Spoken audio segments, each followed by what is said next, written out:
5ই আগস্টে আমাদের বিজয় হলেও আমরা এখন লক্ষ্য করতেছি আমাদের রাজনৈতিক প্রতিপক্ষ এই মুহূর্তে যারা 96 সালে আওয়ামী লীগের দোসর হিসেবে সেদিন আওয়ামী লীগের সাথে জোট করেছিল, তারা আজকে আমাদের রাজনৈতিক প্রতিপক্ষ।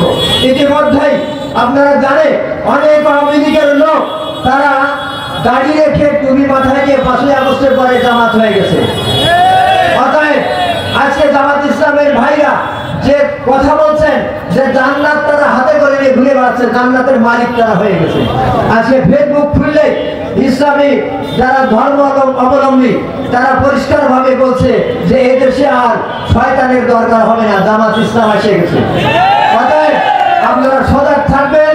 আমরা পরিষ্কার ভাষায় বলতে চাই বাঘারপাড়ার মানুষের কাছে, আজকে একটি সেতু বন্ধন রচনা হলো অভয়নগর এবং বাঘারপাড়ার মানুষের ভেতরে। আপনারা বাঘারপাড়ার মানুষ দ্বিগুণ শক্তি নিয়ে আপনারা মাঠে থাকেন, আপনাদের সাথে আমরা আছি।